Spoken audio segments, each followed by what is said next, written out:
So we met at school studying science in Guelph. Like Guelph? Almost 9 years ago.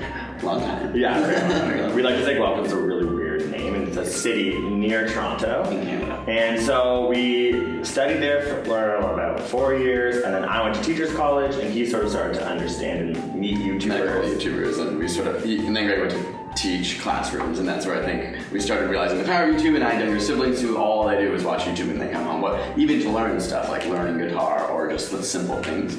I think we kind of realized at that point, this is really cool, and started seeing a couple educational channels. And from there, kind of brainstormed, like, we want to try this, and it's such a cool concept that people would come back week after week to watch something that was informational, but fun and entertaining, and so that's kind of where the concept of AsapSCIENCE. Yeah, and we gave ourselves 1 year, do one video a week for a year and see what happens. And if in a year it doesn't work, and then 3 years later, we're being a tree thing.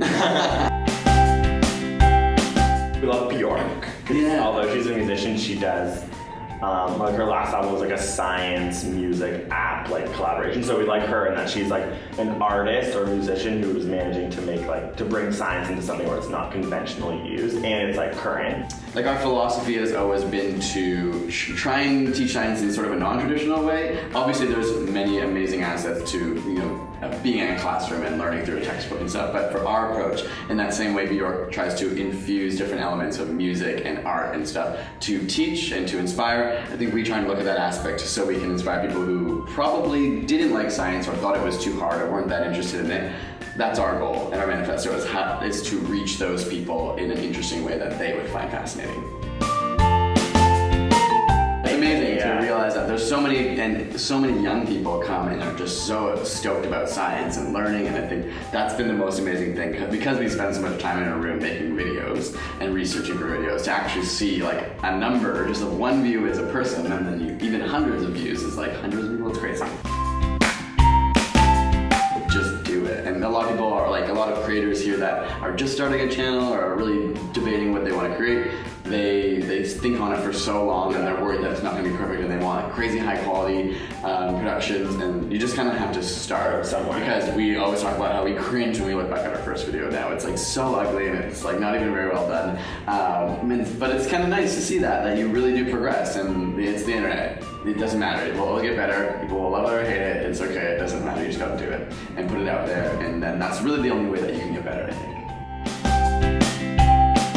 We saw it black and blue. Yeah, you saw mine grow up? It still like blows my mind though. Even looking at it, like for so long we thought it was fake, because everyone was tweeting. You were skeptical. We weren't even just because you didn't believe me. And because we both saw it as black and blue, so I was like, hey, there's some weird joke going on the internet. But I was like, man, like Tumblr's broken. I swear, it's like we need to do this. But then our roommate came home and she saw it as black and white too, and so I was like, black and blue. But then later she was like, oh guys, I found it's a different photo that's white and gold. Look. And then we were like, Sarah, that's black and blue still. And she was like, no, it's not. And then we all started freaking out. It was like a crisis moment. It was so. She didn't believe us. She thought we were the trick. So that's when we were like, we have to do this. So we stayed up all night and we did it in the literally till like 10 a.m. we had, or like 5 or 6 or 7 a.m. 6 or 7 a.m. And posted it then. And we woke up to like the most insane amount of tweets. Yeah. It was crazy. We were like, that was a very smart idea.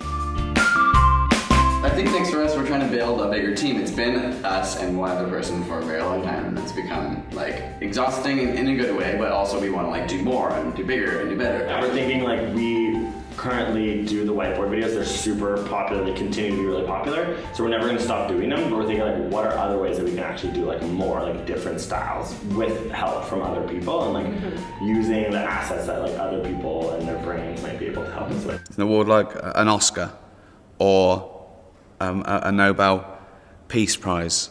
Better, probably.